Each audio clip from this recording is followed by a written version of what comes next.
Hey everyone, and welcome. Today, we're going to unpack a really powerful idea for finding a little more peace in our pretty hectic lives. And you know what? It's all hidden inside a single, simple sentence. So let's dive right in. So, does this sound familiar? I mean, how often do we get caught in this mental tug of war? We spend half our time replaying mistakes from yesterday, and the other half trying to guess and control everything that might happen tomorrow. It's just exhausting, right? Well, the idea we're digging into today offers a pretty radical piece of advice for this exact problem. It says, do not worry about the past, do not worry about the future. Now, I know, that sounds almost too simple, but let's break down how this actually works. This really lays out the trap perfectly, doesn't it? Over on the left, you've got the past. It's a story that's already been written. You can't change it. So hanging out there just leads to regret. Then on the right, you've got the future, a total blank page. Trying to write that story before it happens just creates a whole lot of anxiety. Either way, we're just pouring our energy into things that are completely out of our hands. Okay, so that's the big question, isn't it? If we stop obsessing over what was and what might be, it can feel a little unmoored, like we're just drifting. What's our anchor? What's supposed to guide us if it's not fear of past mistakes or anxiety about the future? Well, the answer lies in this idea of karma, or as you see it here, gum in Thai.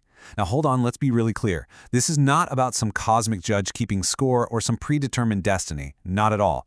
In this way of thinking, karma is just the simple, universal law of cause and effect. It's actually a very logical and I think empowering idea. Every single action has a natural consequence. And you can break it down into these three simple parts. It all starts with a cause, or hate. Some situation pops up. The end result is the effect, or patjai. But the most crucial part, the part that changes everything, is right there in the middle, your action. That is your point of power. The choice you make in that moment is what directly shapes what happens next. So what this really means is that we shift our entire focus. Instead of trying to micromanage the outcome, we just focus on the quality of what we put in.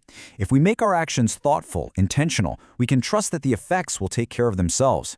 It's all about falling in love with the process and letting go of the result. And this right here brings us to the very heart of it all. This quote says it all. If we're not worrying about the past or the future, and if we trust in cause and effect, then our only job, literally our only job, is to do our best, to give the absolute best of ourselves in this moment, right here, right now. So how do we actually do this? How do we put it into practice? It really comes down to these four things. First, you focus only on your actions. That's the only thing you actually control. Second, you embrace right now, this very moment. Third, you act with your best and kindest intention, no matter what you think the outcome will be. And finally, and this is the tough one, you have to release your attachment to how it all turns out. And honestly, that's the big takeaway. That's the secret sauce. When you clear out all the noise of yesterday's regrets and tomorrow's worries, this is what you're left with. This one simple, powerful truth. All that's ever required of you is to give your best effort to this moment. That's it.